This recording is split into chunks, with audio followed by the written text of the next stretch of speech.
Hey, Newbie Dan here, and this is a Newbie tool tip about magnets. Newbie tool tips are short videos that highlight specific tools or techniques. They're not intended to be in-depth reviews or tutorials, and they're not sponsored by anyone. I'm going to show you a few ways to use magnets and magnetized accessories in the workshop just to get your imagination flowing. I'll also show you an epoxy glue tip and an incredibly obvious but truly helpful drill press tip. First, let's talk accessories. I got this magnetized bowl for free from Harbor Freight. For those of you who don't know, Harbor Freight almost always has coupons that include free stuff like this. I keep it at the base of my drill press and keep various drill-related stuff in it, including this magnetized screwdriver sleeve. I'm not thrilled with this particular product, but the concept is a good one. Leave a comment if you know of something better. I have a larger bowl that I actually bought that I use when I'm working on a project. I always end up with a bunch of screws, nuts, bolts, and even drill bits lying around when I work on a project, and this keeps them all in one place. And apparently it's also a place to accumulate junk.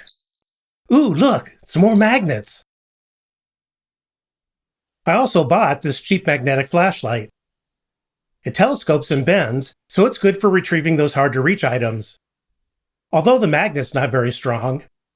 Another thing I got for free from Harbor Freight is this magnetic strip, but I'm not sure how useful it is because its magnets aren't very strong either. I sense a trend here. Now, if you want strong magnets, you want neodymium magnets, sometimes called rare earth magnets. You can find these at various stores all over the place, like Home Depot and Lowe's, and even Fry's Electronics. They come in various diameters and are really strong. In fact, you quickly learn that to get them apart, even the little ones like these, you have to slide them apart.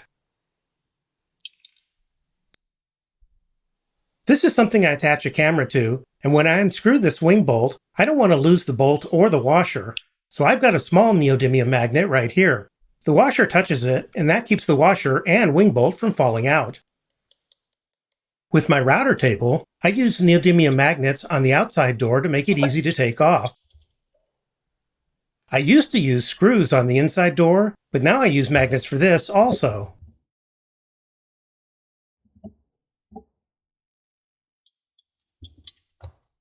Magnets are really easy to embed in wood.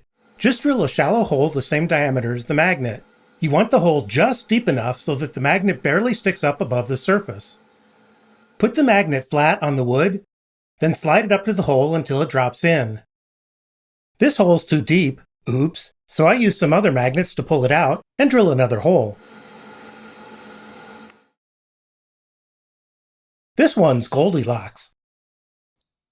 When the hole's the right depth, use some epoxy glue to hold the magnet in place. I usually use Gorilla Glue epoxy glue just because it's easy to find and use. Epoxy glue comes in two separate liquids that you mix together. Here's my tip. Put some painter's tape on your workbench to give you a place to mix the epoxy. Squirt out some from both tubes on the tape. Then mix it for about 20 seconds. You can mix it with anything, but I usually use the end of a wooden matchstick or the end of this silicone glue brush from Rockler. After it's mixed, you have about 5 minutes to use it before it starts to set. Scrape up some glue and put it in the hole. Just like before, slide the magnet in, then wipe off the excess. Put some tape over it and clamp it down to dry. The tape helps prevent the clamp from getting glued to the magnet or the wood. Cleanup is as simple as rolling up the tape and throwing it away. I saw this on another video a while back, I can't remember which one, and it's a great tip. After 30 minutes or so, remove the clamp and tape, and you're good to go.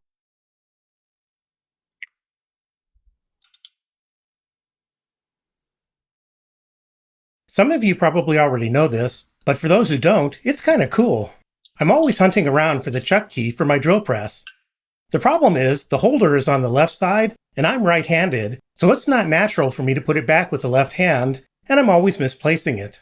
And even if I remember to use the holder, I have to pay attention to the chuck to get it in the holder. So I put a neodymium magnet on the right side of the drill press and covered it with a piece of duct tape. Now it's so easy to stick the key in there, I rarely misplace it. I don't really even need to look. The duct tape keeps the magnet from sliding when I try to remove the key. If any of you are worried that the magnet will affect the motor or the lasers or anything like that, I haven't had any issues at all. So what are some of the ways you use magnets around your workshop? Leave your ideas in the comments below. Check out the description for links to products seen in this video. Just scroll down, click Show More, and scroll down until you see the links. And if you like what I do here, click that subscribe button. And don't forget to ring that bell to get notified about new videos.